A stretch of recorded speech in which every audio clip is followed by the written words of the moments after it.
Ya, le he dicho a Heidi también, pero no consigue, creo. En una de las clases, en un chat, él dio el número, ¿te acuerdas?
¿La juntamos ya? La ropa ya está ya. Jálale, hijo.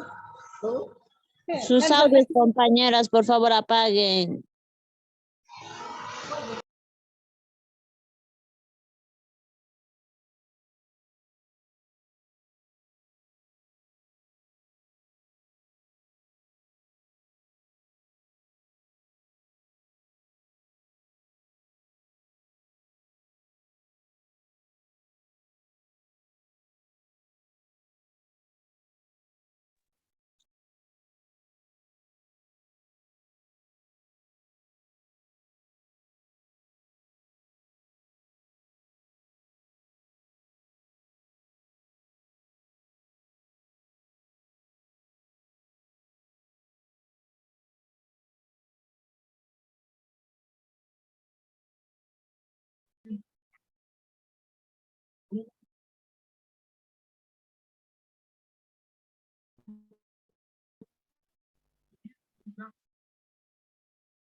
Buenas noches, jóvenes señoritas.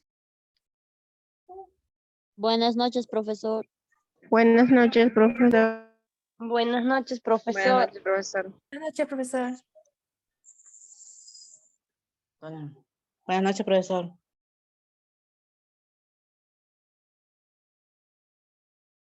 Buenas noches. Levanten la mano los que van a participar, por favor.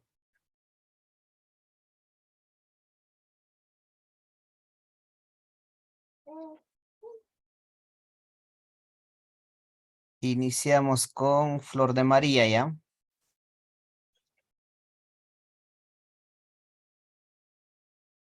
Flor de María.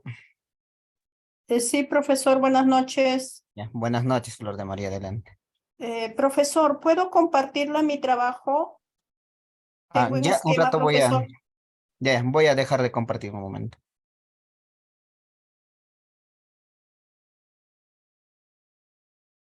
Ya.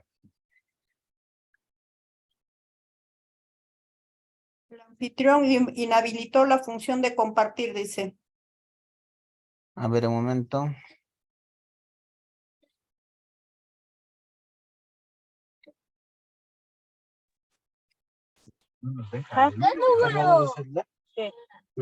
Punto C, ¿no tiene? Ya. ¿Ahora sí está bien?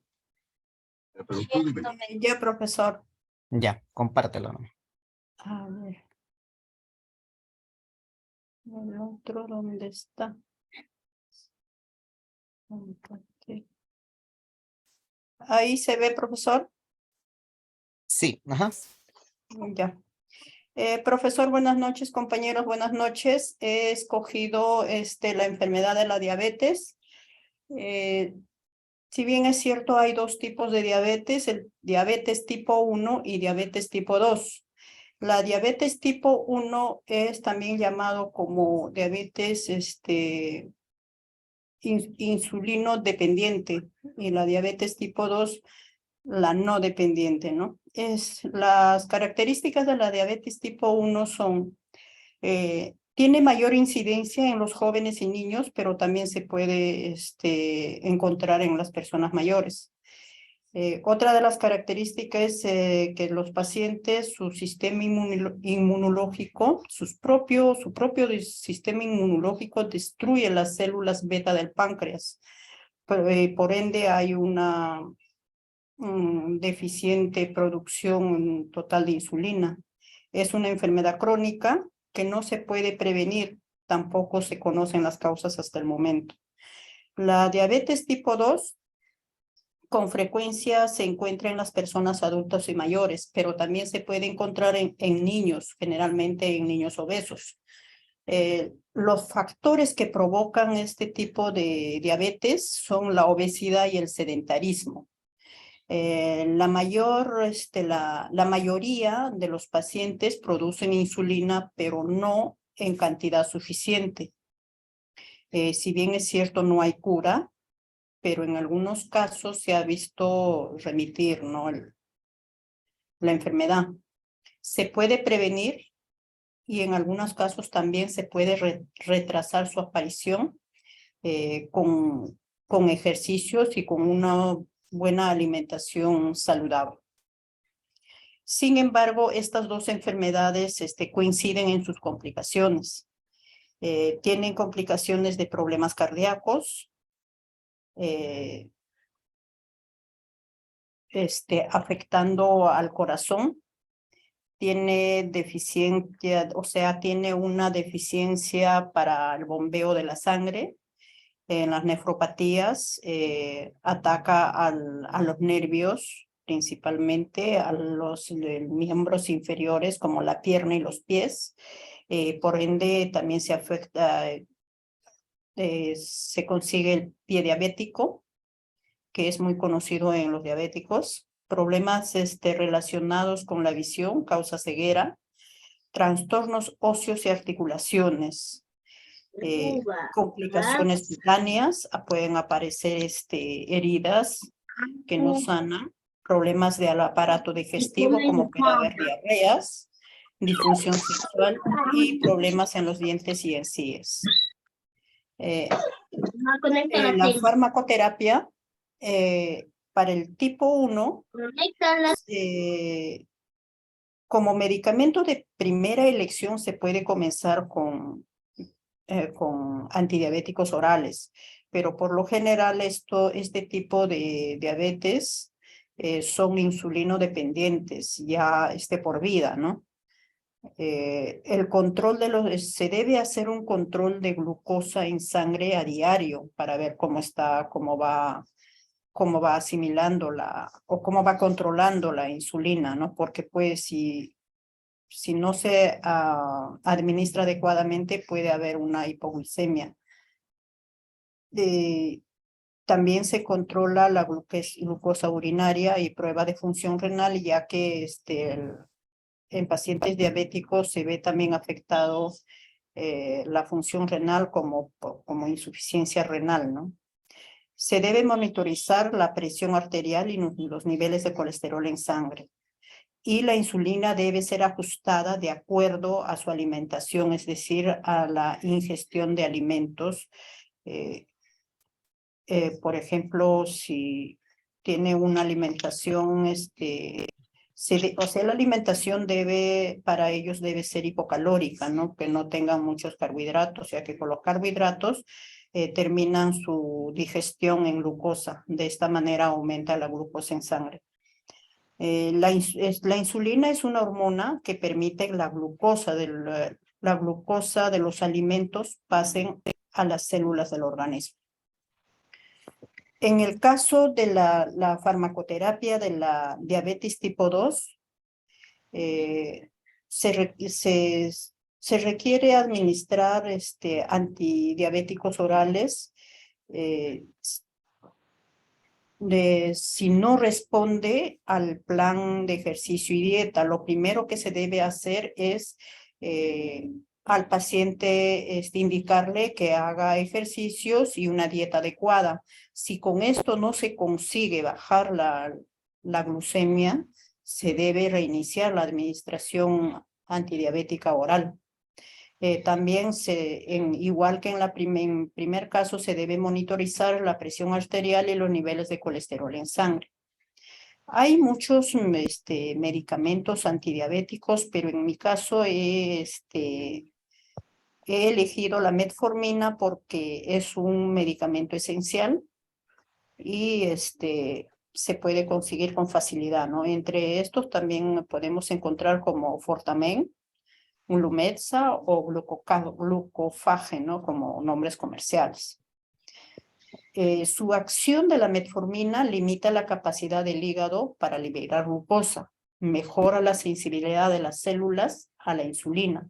Las ventajas son eficaces, se puede llevar llegar a perder peso, son medicamentos esenciales que el MINSA también lo distribuye y son de bajo costo, si uno lo quiere adquirir, ¿no? Los efectos secundarios producen náuseas, dolor abdominal, diarrea. Y entre las contraindicaciones tenemos la hipersensibilidad a la metformina, enfermedad hepática grave, enfermedad renal con uremia y también en alcohólicos, ¿no? Produce la acidosis alcalina. Eso es todo, profesor. Muchas gracias.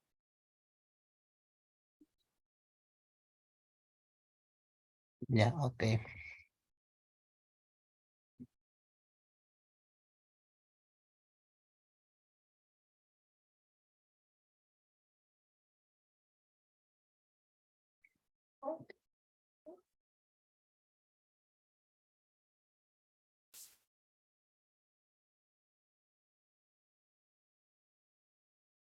Ya, muy bien. Solo para recalcar sobre los medicamentos, tenemos dos tipos de medicamentos en este caso para la diabetes, que es la metformina que lo ha mencionado y que en este caso va a bajar los niveles de glucosa. Sin embargo, tenemos otro tipo de medicamentos que es la glibenclamida. Entonces, estos medicamentos más bien van a aumentar ya pues lo que es los niveles de glucosa, ¿no? Entonces hay que evaluar primeramente el nivel de glucosa que tiene nuestro paciente, ¿no? Normalmente los niveles son entre 80 a 130 decilitros por en sangre, ¿no? Entonces, en ese sentido hay que evaluar bien eso.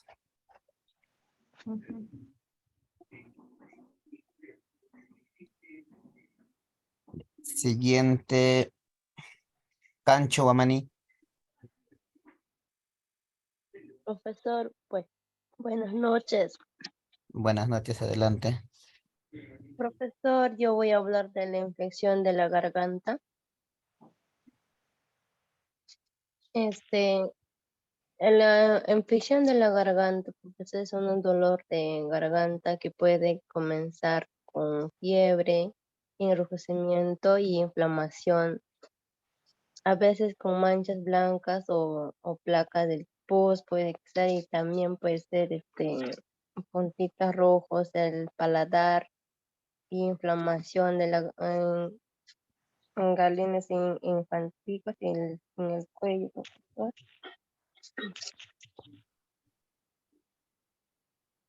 Y también los síntomas pueden ser en las personas con una infección en la garganta, siente un dolor pinzo y al tragar por el general también por hablar, a veces también pues sienten, por hablar también sienten un dolor en los oídos. Ya, y los tratamientos es hacer gargara con agua y salada y tomar medicamentos, lo que los indica el doctor, como por ejemplo aspirina y ibuprofena para aliviar el dolor y tomar más líquido para aliviar la garganta que está doliendo, ¿no? Eso sería, profesor.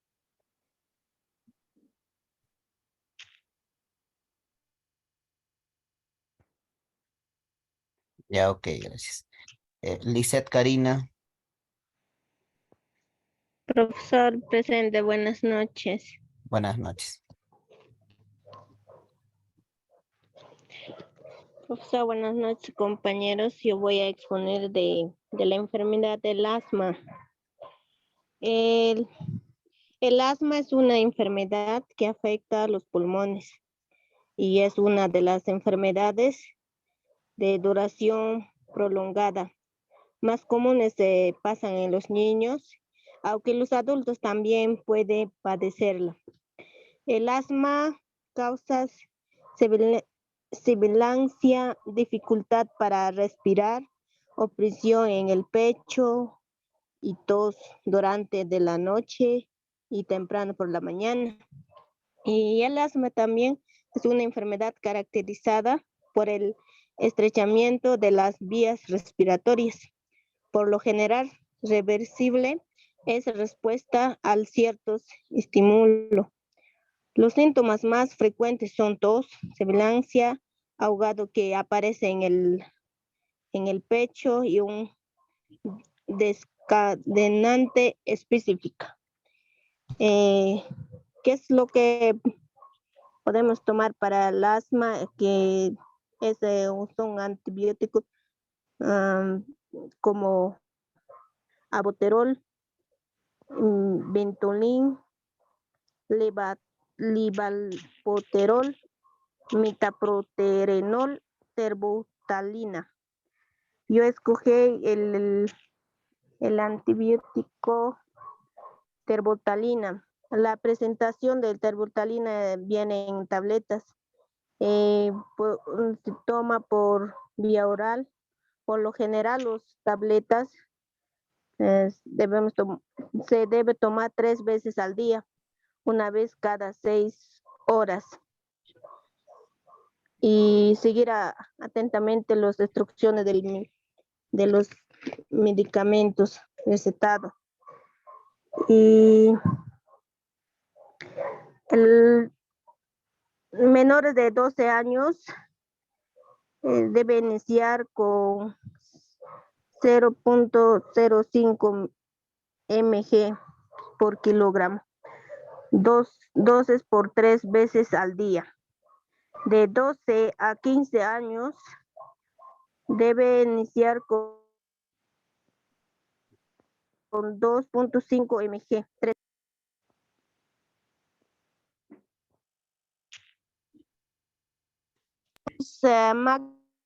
Deben tomar 7.5 mg por día.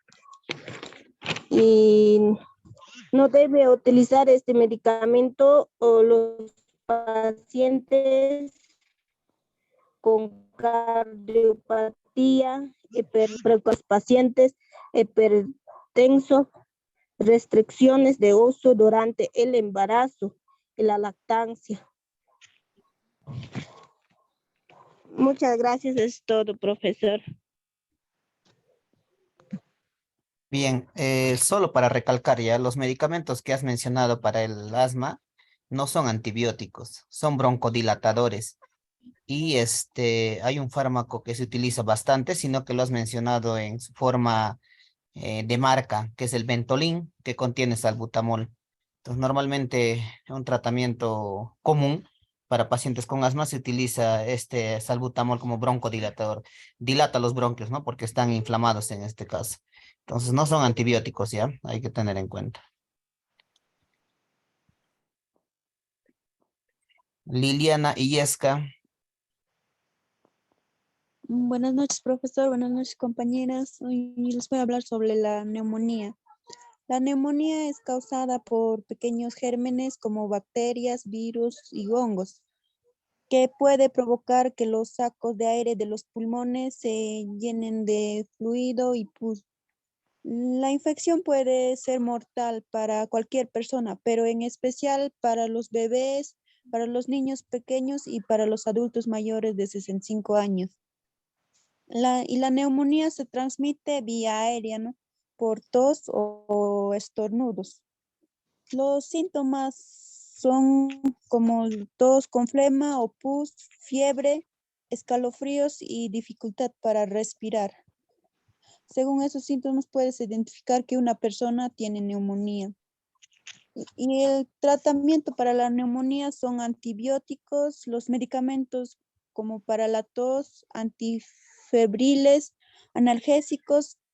También se trata con cuidado de apoyo como oxigenoterapia, terapia de rehidratación oral y líquidos intravenosos. La recuperación de la neumonía puede tomar tiempo, ¿no? Para algunas personas que han sido afectados más, ¿no? Y su recuperación puede ser de un mes o más. Para las personas que se recuperan rápido de la neumonía, su recuperación puede durar solo de 1 a 2 semanas. Gracias, eso es todo, profesor. Ok, gracias. Geraldine Gómez.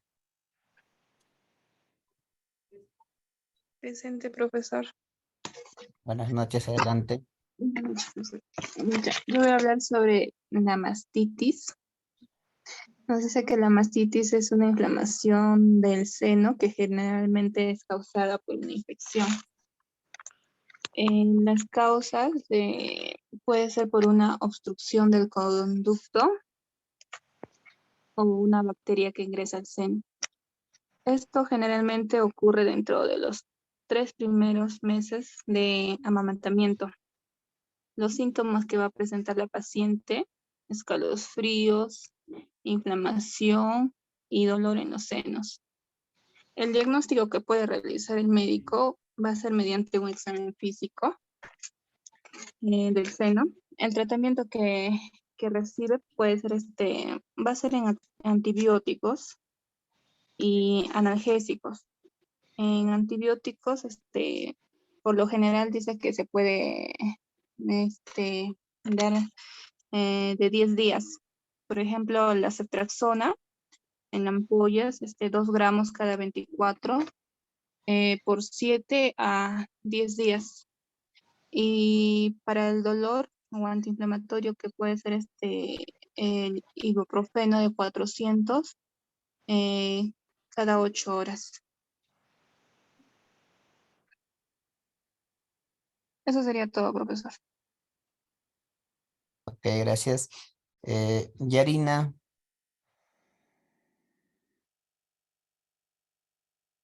Yarina.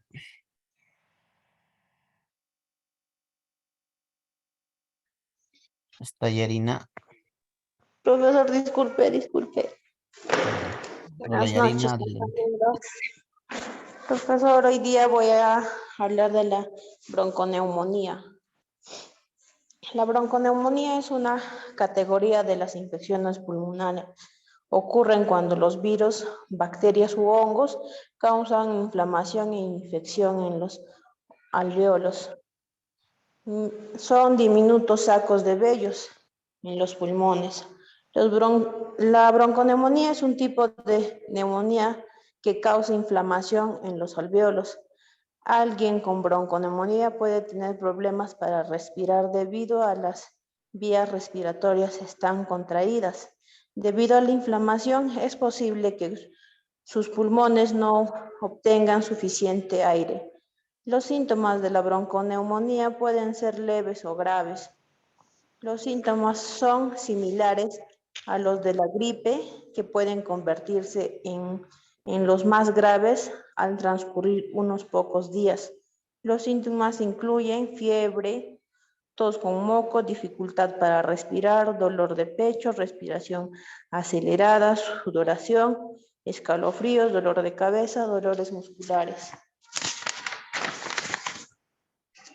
La bronconeumonía es tratada con antibióticos como la penicilina y amoxicilina más ácido clavulánico cada 8 horas. Hay medicamentos también como la fluoroquinolona,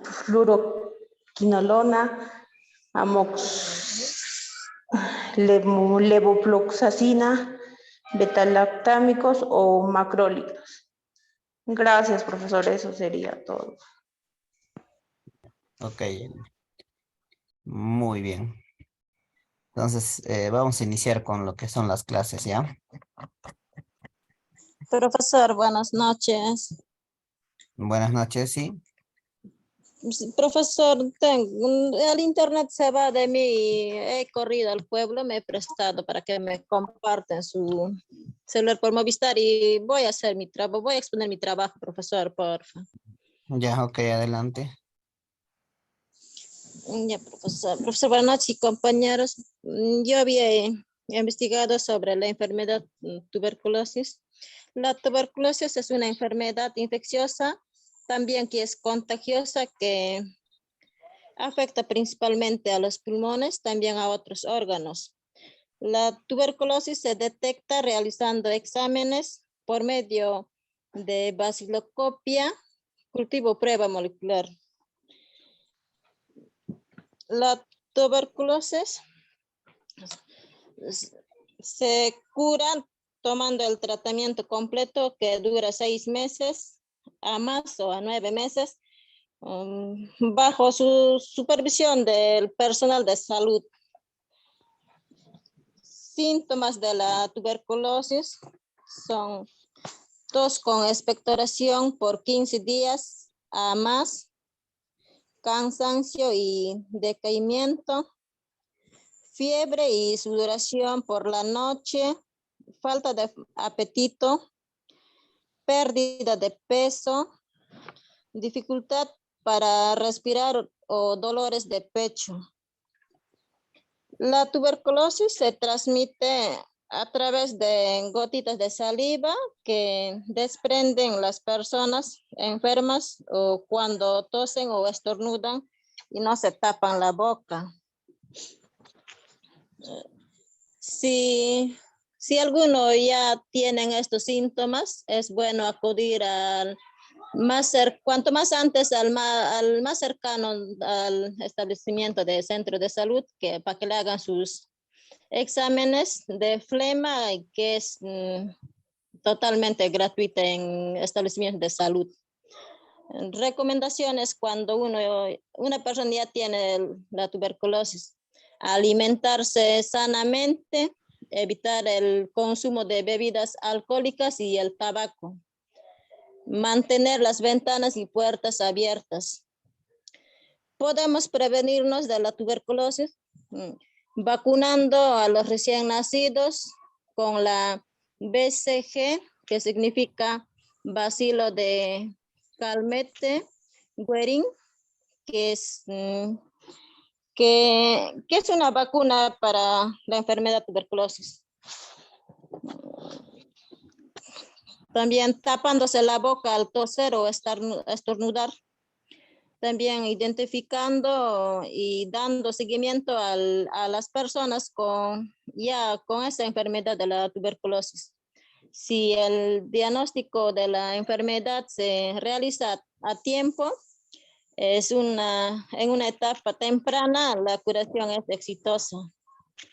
Los pacientes con los síntomas activos requieren un largo tratamiento con varios tipos de antibióticos.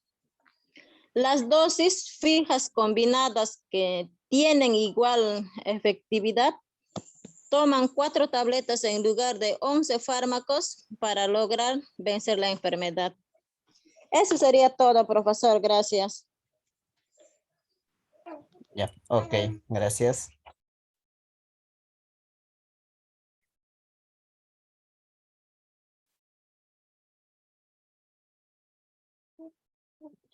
Se puede observar la pantalla, ¿verdad? Sí, profesor. Ya, muy bien, gracias.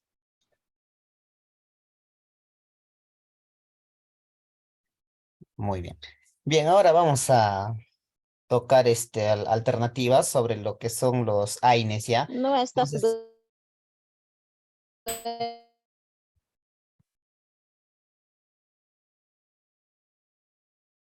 bien, primeramente para ¿Me presta su celular, porfa? Ya. sus audios, por favor, jóvenes.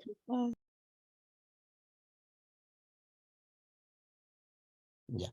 Entonces, primeramente para nosotros conocer o para dar alternativas sobre estos AINES, vamos a conocer o vamos a definir brevemente ya pues lo que son los AINES, ¿no? Entonces, los AINES vendrían a ser antiinflamatorios no esteroideos, ¿ya? Entonces, profesor, ¿por qué se llaman no esteroideos? Bueno, porque en realidad vamos a hacer una comparación con los corticoides, ¿ya? Los corticoides tienen una estructura esteroidea, ¿ya? Entonces, es por eso que estos tipos, y los corticoides, aparte de eso, también son antiinflamatorios. Sin embargo, estos AINES no poseen esa estructura esteroidea similar a las hormonas, ¿no? Ahora, al poseer esta estructura similar a las hormonas, pueden alterar de una u otra manera el ADN y el ARN dentro de nuestro organismo, produciendo así algunas malformaciones genéticas o, ¿no? Directamente malformaciones genéticas, ¿no? Que podrían afectar en este caso al ser humano, ¿no? Si toma dosis frecuentes, se podría decir, o muy largas, ¿no? Entonces el uso de corticoides es moderado, se podría decir, ¿no? Bueno, más adelante lo vamos a ver ya. Entonces, pero en este caso los AINES no tienen nada que ver con este tipo de estructura esteroidea y no afecta directamente al sistema nervioso central, ¿no? Sin embargo, estos AINES van a tener como contraindicación principal lo que son la irritación gástrica, ¿ya? Eso hay que tener muy en cuenta para nuestros pacientes. Si tenemos algún paciente con algún problema gástrico, hay que tratar de evitar los AINES. En caso sea necesario sí o sí el tratamiento o la terapia, la farmacoterapia de AINES, podríamos atribuirle un protector gástrico, que en este caso la mejor elección sería la ranitidina, ¿no? Que lo hemos visto anteriormente. Entonces, aquí podemos utilizar eso, pero solamente en caso sí o sí sea necesario, ¿no? Por ejemplo, en artritis reumatoide, etcétera, ¿no? Que también vamos a ver otro tipo de AINES que es alternativo, ¿no? A los que normalmente conocemos estos que son más gastrolesivos. Vamos a definirlo desde el más gastrolesivo hasta el menos gastrolesivo, ¿ya? Muy bien. Entonces dice, los antiinflamatorios no esteroideos son un grupo variado y químicamente heterogéneo de fármacos principales antiinflamatorios, ¿no? Analgésicos, antipiréticos. Antipiréticos viene de piresis y la piresis se define como fiebre, ¿ya? Entonces, antipiréticos contra la fiebre, por lo que reducen los síntomas de inflamación, el dolor y la fiebre respectivamente. Muy bien. El fármaco prototipo, se podría decir, de estos AINES es el ácido acetil salicílico o el conocido aspirina, ¿no? Eh, ¿Por qué nosotros tenemos como prototipo directamente a la aspirina? ¿Y por qué les muestro la aspirina? Porque en este caso, cuando se ha descubierto este principio activo que es el ácido acetil salicílico, al mercado no se ha distribuido como ácido acetil salicílico, sino como directamente aspirina, ¿no? Entonces, por eso que tenemos como prototipo, como inicio, se podría decir, a la aspirina. Por ejemplo, yo quisiera producir ácido acetil salicílico, tendré que tomar todas sus características físico-químicas de esta aspirina. Veré cómo se ha valorado, cómo se ha elaborado, a qué temperatura se elabora, etcétera, ¿no? Entonces, todo eso voy a tener yo en cuenta para poder elaborar mi ácido acetil salicílico, ¿no? En la actualidad, bueno, se dispone de unos fármacos que, bueno, aún pertenecen a diferentes familias químicas y se agrupan bajo el término de AINES, ¿no? Entonces, prototipo, vamos a decir que es el primer fármaco AINE, ¿ya? Si en el examen se les pregunta el primer fármaco AINE, la aspirina. ¿Ya? Entonces ya ahí han surgido ya pues otros AINES que lo vamos a ver más adelante. Muy bien. Entonces los antiinflamatorios no esteroideos directamente vamos a relacionarlo con el dolor, pero dolores articulares vamos a llamarlo, o dolores de huesos, ¿ya? ¿Qué dice? Es una experiencia sensorial y emocional subjetiva, generalmente desagradable, que puede experimentar todo aquel ser vivo que dispone de un sistema nervioso central. Es una experiencia asociada a una lesión tisular o expresada como si éste existiera, ¿no? Directamente con las articulaciones. Entonces, aquí tenemos tres tipos de niveles, ¿no? Que es el dolor leve, que en este caso no voy a utilizar opioides, ¿no? Ya les he dicho, los opioides vamos a utilizar como último escalón, como última opción. En este caso, en dolores leves, no va a ser necesario el uso de opioides, como cuáles, la morfina, por ejemplo, o el tramadol, ¿no? Si tengo un dolor leve, no directamente me voy a ir al tramadol ni a la morfina, porque hemos visto anteriormente que estos opioides generan dependencia, ¿no? Entonces es por esa razón que no vamos a generar directamente esta terapia con opioides. Profesor, ¿qué puedo utilizar? Puedo utilizar algunos analgésicos, antiinflamatorios, algunos AINES de bajo, se puede decir de bajo efectos secundarios, ¿no? Ejemplo, el paracetamol, diclofenaco, naproxeno, por ejemplo, ¿no? Bien, tenemos otro dolor moderado. Aquí podemos utilizar opioides débiles. Aquí sí podemos utilizar lo que son el tramadol, ¿ya? En este caso también los no opioides. ¿En qué casos, por ejemplo, imaginemos, ¿no? Este dolor moderado, podríamos asociarlo a un dolor articular, pero de dientes, ¿no? Un dolor de diente intenso, por ejemplo, ¿no? Que no se nos va a pasar porque tal vez está picado y bueno, hasta que vayamos al odontólogo, todo eso, entonces va a generar un dolor muy intenso que ni el diclofenaco ni el naproxeno va a generar la terapia, ¿no? Entonces, en este caso sí podemos utilizar el tramadol, pero no a una dosis exacta, no cada 8 horas, 12 horas, ¿no? En este caso, los opioides no tienen esta dosis, ¿ya? Los opioides, como el tramadol, tienen la dosis, pero condicional al dolor, vamos a llamarlo así, ¿ya? Muy bien. Ahora, ya cuando tenemos dolores severos, que también vienen relacionados con dolores articulares, esto producido por alguna enfermedad neoplásica o cáncer, vamos a llamarlo, eh, vamos a asociarlo directamente ya con estos opioides fuertes como la morfina. Aquí sí vamos a utilizar lo que es la morfina, ¿ya? A ver, jóvenes, sus audios, por favor.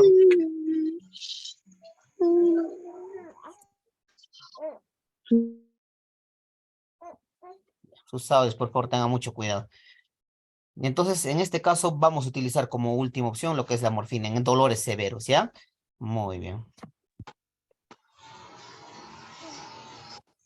Bien, ¿a qué llamamos nosotros inflamación? Bueno, es una reacción defensiva local integrada por alteración, exudación y proliferación, ¿no? La reacción es desencadenada por estímulos nocivos de muy diversa naturaleza, físicos, químicos y de microorganismos, ¿no? Puede ser que algunos microorganismos coadyuven al dolor en este caso, ¿no? O a la inflamación, ¿no? Entonces directamente las articulaciones, ¿no? No mucosa, ojo, ya. ¿Qué signos cardinales nosotros tenemos? El calor, rubor, tumor, dolor, pérdida o disminución de la funcionalidad de algún tipo de órganos, podríamos decir, ¿ya? Esta inflamación incluso va a dificultar la funcionalidad, pues, ¿no? Incluso imaginemos que tengamos un golpe muy intenso en el tobillo, por ejemplo, ¿no? Se inflama el tobillo, no vamos a poder caminar correctamente, ¿no? Entonces, a eso nos referimos con la disminución de la funcionalidad.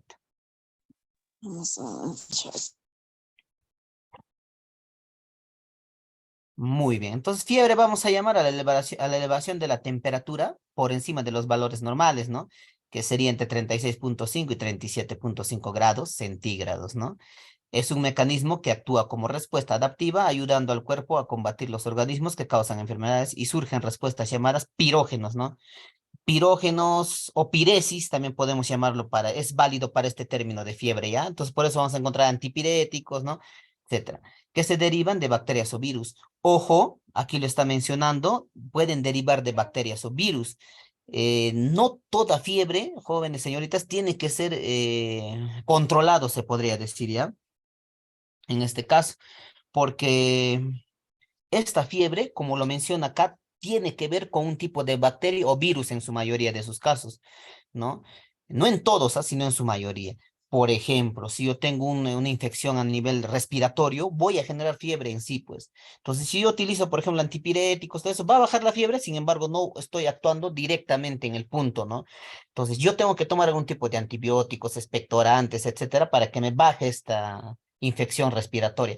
Me baja la infección respiratoria y por consiguiente va a bajar la fiebre, ¿no?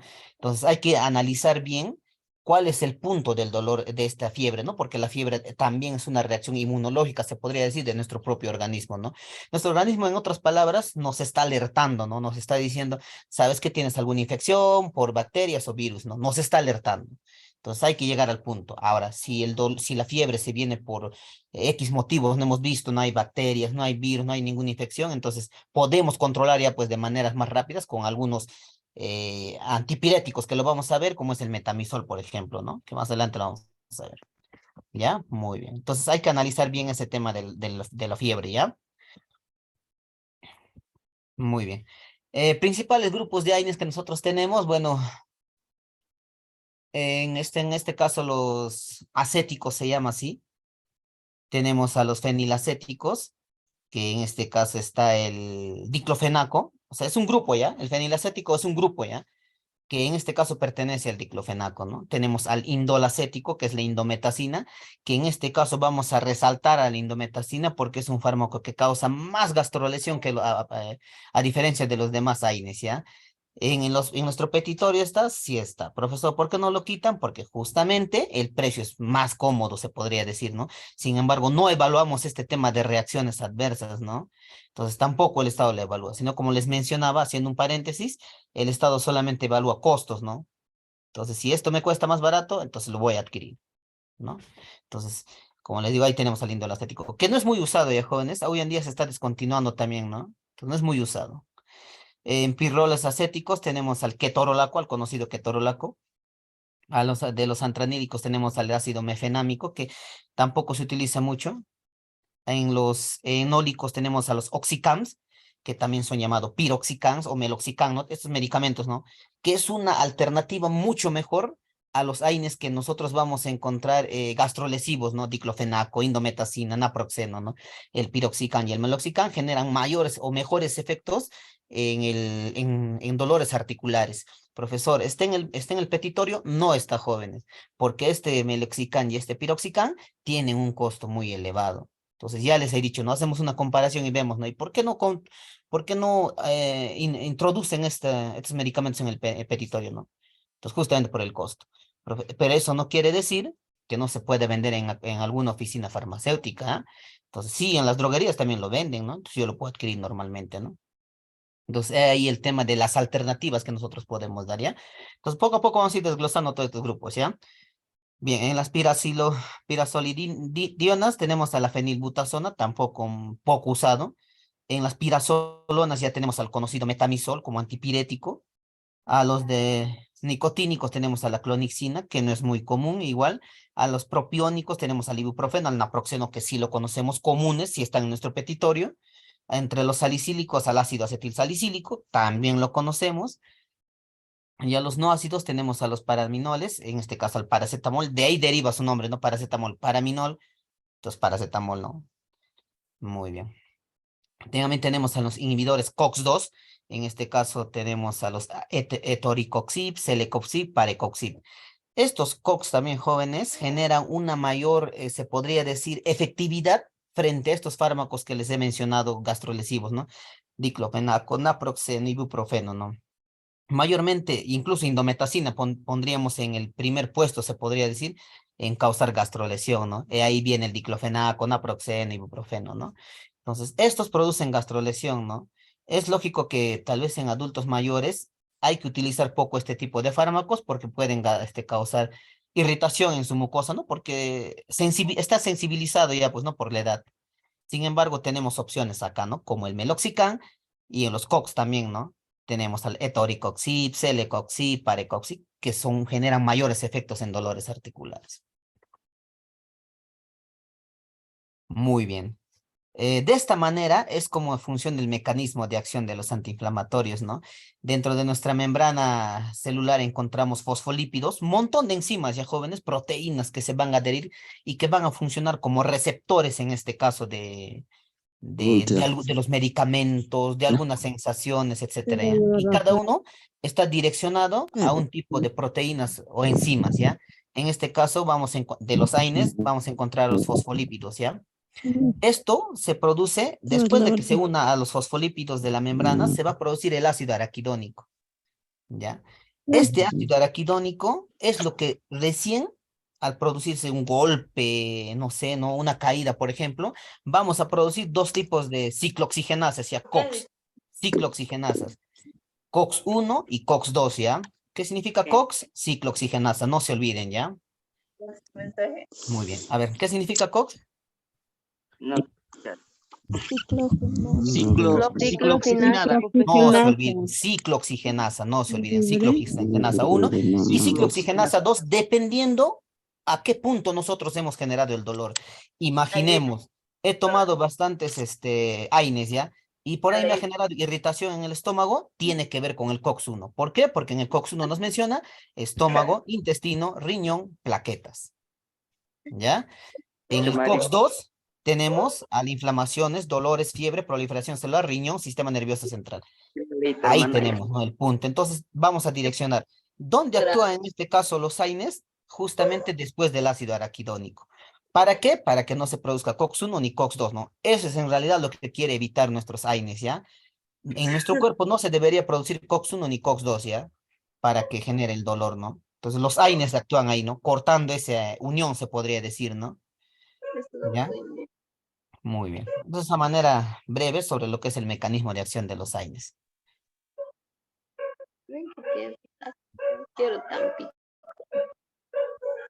Muy bien. ¿Está claro esto del mecanismo de acción, jóvenes? Solo vuelvo a repetir. Profesor, vuelvo a repetir, por favor. Vuelvo a repetir. Ya. Y Muy que bien. apaguen las demás compañeras sí, sí. su audio. De alguien se está escuchando su audio, profesor. Ya. Ahorita lo voy a silenciar, ¿eh? Muy bien. A ver. Ya, a ver.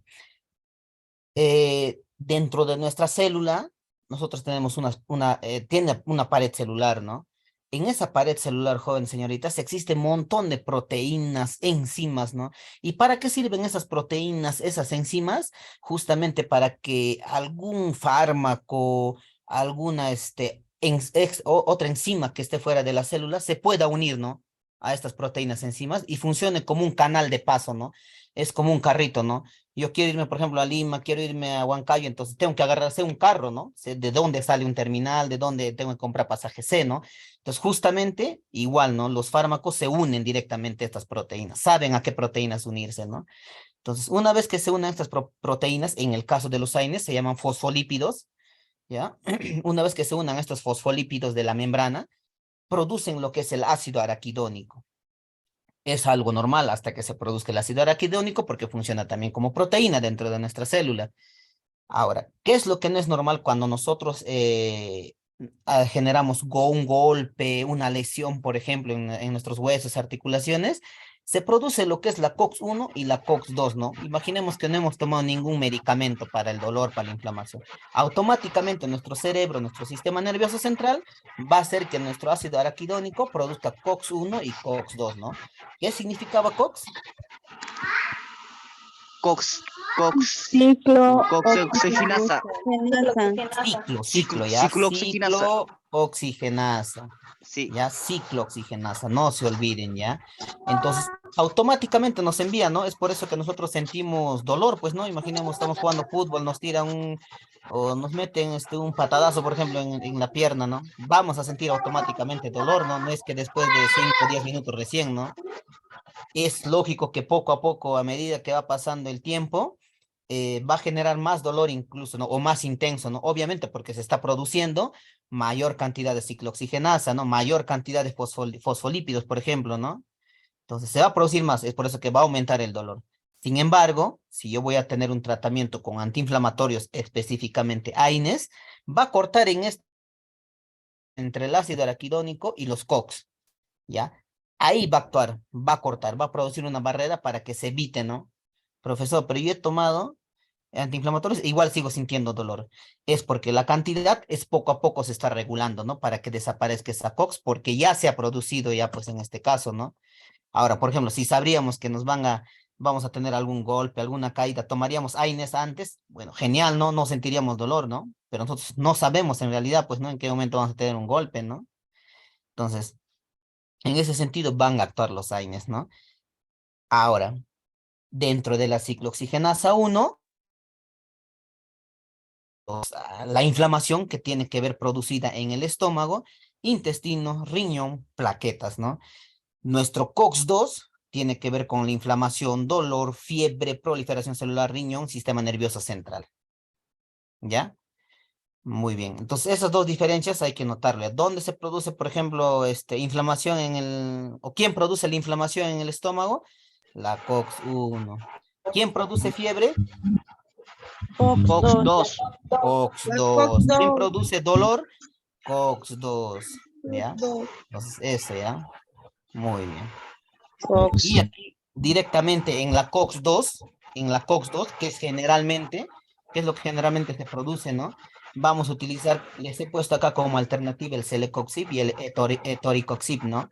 Porque justamente este tipo de fármacos es una elección mejor al diclofenaco, al naproxeno que nosotros tenemos a la mano, ¿no? Entonces, genera mejores terapias, ¿ya? Entonces, no les puse aquí el naproxeno o diclofenaco porque estaríamos llegando a lo mismo, ¿no? Claro, me corto por un momento el dolor, pero ¿qué produzco? Irritación estomacal. ¿A quién me va a llevar? ¿Quién me produce irritación estomacal?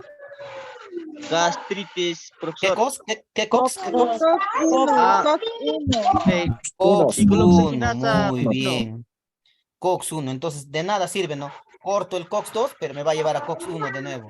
Pues de nada sirve. Sin embargo, el celecoxib, etoricoxib, corta COX-2, pero no me lleva a COX-1, ¿no? Entonces, estoy yendo por un tratamiento adecuado. Entonces, hay que verlo de esa manera nosotros ahora, ¿ya? Muy bien.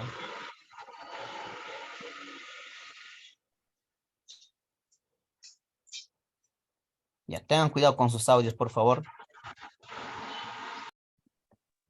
Profesor, Sí, dime, Alexander. buenas noches, profesor. Disculpe una pregunta. ¿Puede Dígame. repetirlo, qué es lo que producía el COX-1 y COX-2? Quiero anotarlo, profesor, no, pero no lo puedo pronunciar. ¿Me lo puede repetir? Ya. Bien, a ver. La COX-1, la ciclooxigenasa 1, se llama constitutiva, ¿ya? En otras palabras, ¿ya? En este caso nos va a producir irritación directamente en el estómago, intestino, riñón y plaquetas, ¿no? Directamente, incluso inflamación o dolor, ¿no? Pero directamente, estamos focalizando acá en el estómago, intestino, riñón y plaquetas, ¿ya? La COX-2 nos produce inflamación general directamente en huesos, ¿ya no? Todo lo que tenga que ver con huesos o articulaciones, vamos a decirlo COX-2, ¿ya? COX-2, ¿ya? Entonces, vamos a diferenciarlo así mejor, ¿ya? COX-1 con todo tipo de membranas y COX-2 con todo tipo de sistema óseo, ¿ya? Todo lo que tenga que ver con sistema óseo, COX-2, ¿ya? Entonces, así mejor vamos a definirlo, ¿ya? Si yo les hablo, por ejemplo, inflamación del tobillo, del hueso, entonces vamos a hablar de COX-2. COX-2. Inflamación o golpe en en el fémur, COX-2. COX-2, ¿ya? Inflamación en la mucosa intestinal, COX-1. COX-1, muy bien, ¿ya? Entonces, ciclooxigenasa 1, membranas, ciclooxigenasa 2, en sistema óseo, huesos directamente, o articulaciones, ¿ya? Así mejor vamos a dividirlo, para que lo puedan entender mejor. Disculpe, profesor, el COX-1, ¿cómo era? ¿Cómo lo vamos a reconocer? Directamente en membranas. Membrana mucosa. ¿Ya? Entonces, en el examen yo les pregunto, ¿no? El paciente tiene una inflamación a nivel del intestino o del riñón. ¿Tendrá que ver con la ciclooxigenasa 1 o la ciclooxigenasa 2? Ciclooxigenasa 1. 1, muy bien, ciclooxigenasa 1. Profesor, una consulta. ¿Sí? Profesor, buenas noches, una consulta. Y Sí. para para que no me vaya a COX-1, ¿qué medicamento puedo tomar? Ay, a ver, un ratito. Tiene, profesor. Un ratito, un ratito. Ya, listo. La pregunta de su compañero era para que no me direccione a COX-1. Entonces, ¿qué medicamentos voy a utilizar, no? En este caso, aquí les he puesto el celecoxib, etoricoxib, meloxicam, piroxicam, ¿no? Entonces, esos medicamentos. Profesor, ¿qué Profesor, todos los medicamentos COXIS. Coxi, ajá, coxib. Todos los coxib y los oxicanes. Aquí está, ¿no? Ya, gracias, Aquí lo hemos profesor. visto. Aquí En el está. COX-1 será Sí. ibuprofeno, naproxeno, Correcto. diclofenaco, ¿no, profesor? Claro, nuestro diclofenaco, nuestro naproxeno, nos va a curar, también tienen funciones en el sistema óseo, pues, ¿no? Nos van a curar de articulaciones, inflamaciones. Pero ¿qué va a pasar en este caso? Nos va a desencadenar a la COX-1, ¿no? Nos va a llevar a la COX-1, generando así inflamación directamente en la mucosa del estómago. ¿Ya? Porque ese es uno, en general, si yo les pregunto, efectos secundarios de los AINES, irritación estomacal, ¿ya? Directamente, ¿ya? Eso siempre hay que tener eso en cuenta, ¿ya? Muy bien. ¿Ya? Pero sin embargo estamos especificando, ¿no? Naproxeno, diclofenaco, ibuprofeno, estamos especificando.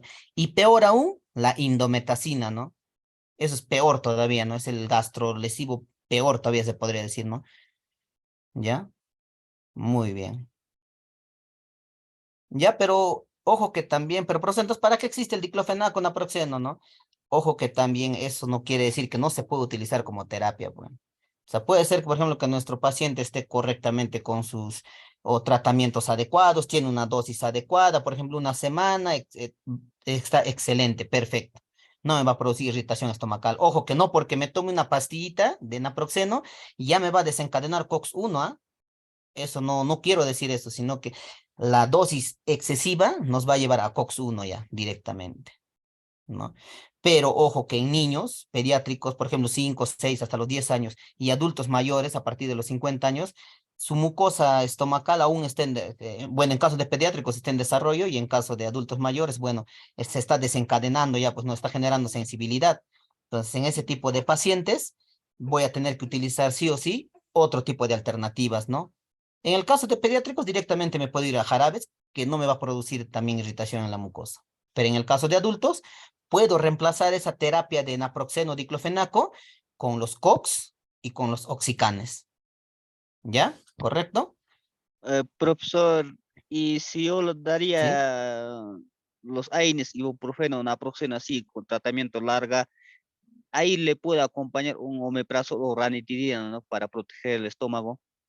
Claro, es correcto. Eso es lo que justamente les acabo de decir en anteriores diapositivas, que si nuestro paciente va a requerir sí o sí nuestra terapia de naproxeno y diclofenaco, protector gástrico, ¿no? ¿Como qué protector gástrico tenemos? La ranitidina les recomiendo de preferencia, porque la ranitidina es un antihistamínico que va a generar protección gástrica. Sin embargo, el omeprazol funciona más como antiácido que como protector gástrico. ¿Ya? Muy bien. Bien, entonces está entendible esta parte, ¿no?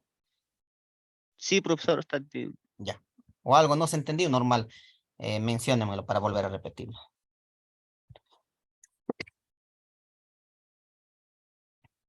Muy bien. Esto es algo importante que quería que sepan sobre el mecanismo de acción de los AINES, porque muchas veces no sabemos dónde se focaliza el dolor, ¿no? Sin embargo, ahora ya sabemos, ¿no? Tenemos fosfolípidos en la membrana, en la pared celular de nuestra célula, que produce ácido araquidónico, que hasta aquí no hay ningún problema. Hasta que se produzca ácido araquidónico no hay ningún problema. ¿Dónde está el Profesor, problema? Cuando se una produce consultita. COX-1 y COX-2. ¿Perdón? Disculpe que lo interrumpa. Una consultita. ¿Y la diferencia entre el omeprazol y el esomeprazol? ¿Los dos son antiácidos? Sí, los dos son antiácidos inhibidores de la bomba de protones, sino que en este caso vamos a hablar de efectividad, ¿ya? Ya. El omeprazol como tal genera, ¿cómo te puedo decir? Mayor cantidad de antiacidez, se podría decir, ¿ya? Y el esomeprazol, ligero, ¿no? Leve. No genera muchos efectos así antiácidos, ¿no? Que en este caso es más beneficioso en este caso el omeprazol porque nosotros necesitamos de nuestro ácido clorhídrico, pues, para que se pueda disgregar el bolo alimenticio, puedan romper sus moléculas, todo eso, y por consiguiente pueda distribuirse correctamente por el intestino delgado y el intestino grueso, ¿no? Y no pueda producir un tema de estreñimiento, ¿no? Ay, yo pensaba que el esomeprazol era un protector estomacal. O sea, los dos son antiácidos en todo caso. Los dos son antiácidos, es omeprazol ahí, ¿no? Ah, ya, profesor. Gracias. Ya, muy bien. Listo. Bien. Muy bien, entonces hemos Profesor, producido... disculpe, ¿Sí? una Sí, preguntita. Eh, la ranitidina, lo que dice, ¿eso se puede tomar, o sea, en la noche o en la mañana? Ya, aquí hay dos puntos muy importantes, ¿ya? Tenemos dos tipos de concentraciones, el de 150 miligramos y el de 300 miligramos. Si nosotros queremos hacer una terapia de 150 miligramos, vamos a dividirlo en dos, uno en la mañana y uno en la noche, ¿ya? Entonces, ahora, si queremos agarrar nuestro ranitidina de 300 miligramos, necesariamente vamos a utilizarla en la noche. ¿Por qué? Porque durante la noche nuestro cuerpo está bajando la acidez, ¿no? Estamos en total reposo, se podría decir, ¿no? Cuando estamos descansando, ¿no? Entonces la acidez por consiguiente está bajando. Por eso se recomienda que si va a ser la dosis de 300 miligramos, sea necesariamente en la noche. Ay, ay, ay, profesor, muchas gracias. Ujú, muy bien. Bien. Entonces, en este caso ya les dije, ¿no? Hasta ácido araquidónico estamos perfectos. Estamos bien, nuestra célula está funcionando correctamente. Tenemos un dolor, un golpe, se está produciendo COX-1 y COX-2.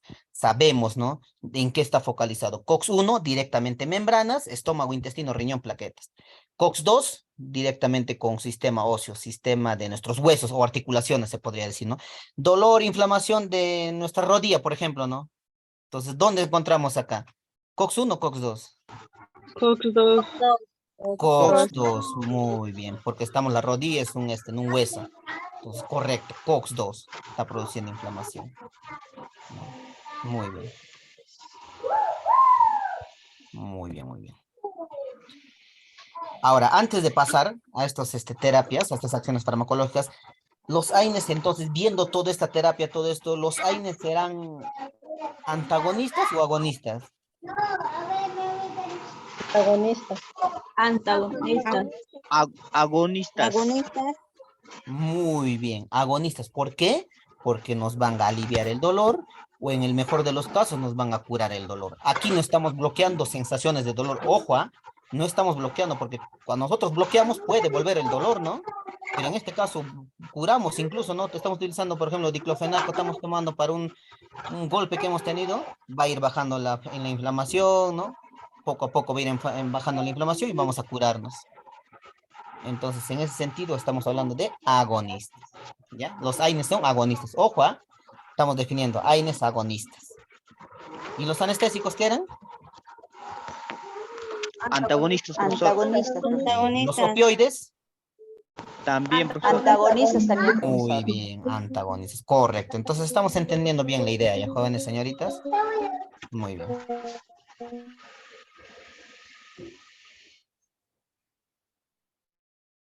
Muy bien. Aquí tenemos acciones farmacológicas ya pues que tienen que ver con el interés ya pues terapéutico de los AINES, ¿no? En este caso tenemos acciones analgésicas para el dolor. Analgésica viene de dolor, ¿ya? Analgésico. Antipirético, ¿de qué venía? Fiebre. Fiebre, profesor.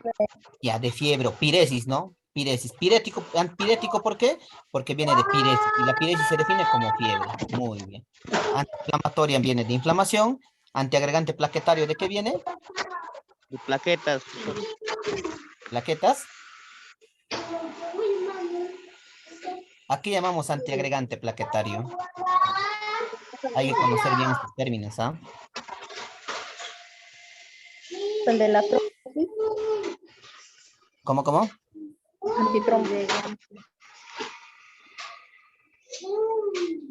Antiagregante plaquetario, jóvenes, lo vamos a definir como coagulación de la sangre, ¿ya? Así se le llama, ¿ya?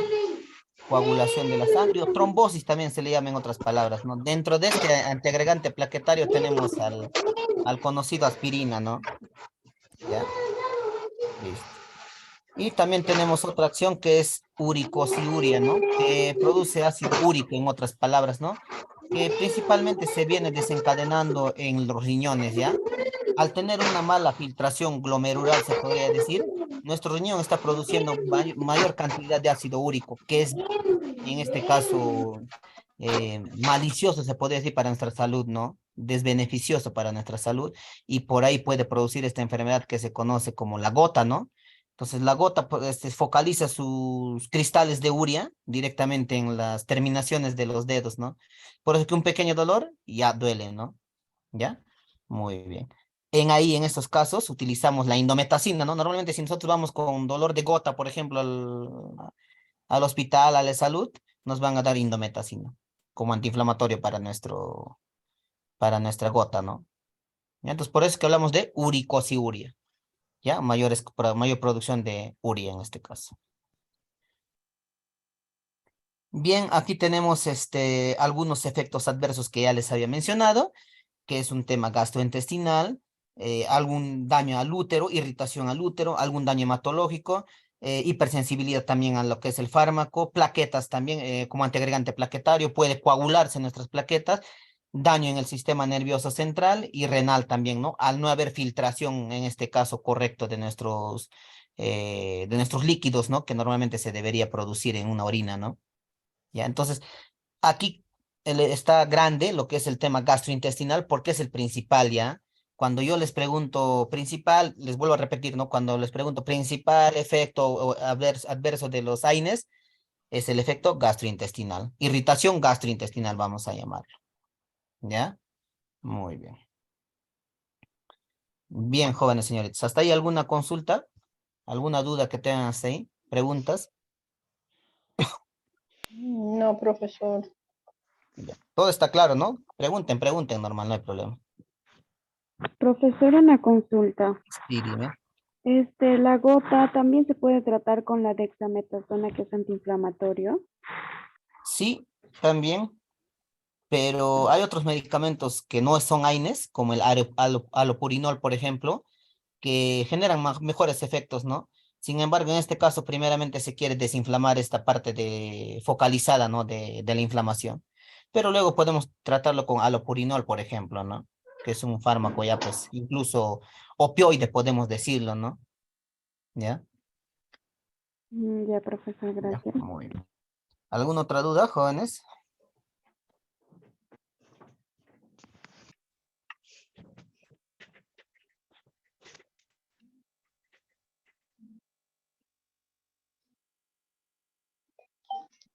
Muy bien. Entonces, si no hay Profesor, ¿la gota es una enfermedad crónica? sí, vamos a definir lo que sí es crónica ya, porque el tratamiento puede que no tenga cura y puede que sí también, ¿no? Sin embargo, hay que tener temas de dieta, etcétera, y tiempo también, paciencia, porque el tratamiento es muy, pero muy largo, ¿no? ¿Ya? ¿Puede revertirse Sí, se o puede no? revertir. Como le digo, con un buen tratamiento, responsabilidad, se puede revertir. Ya, profesor. Gracias. Ujú. Ya.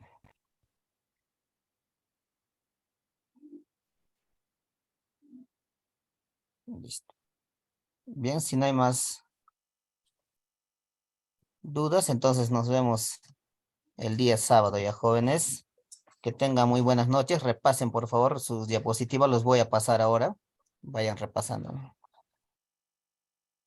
Está bien, profesor. Hasta el día sábado, profesor. El día sábado. Gracias, Gracias, profesor. Hasta el profesor. sábado, Hasta el entonces. sábado. Hasta el sábado.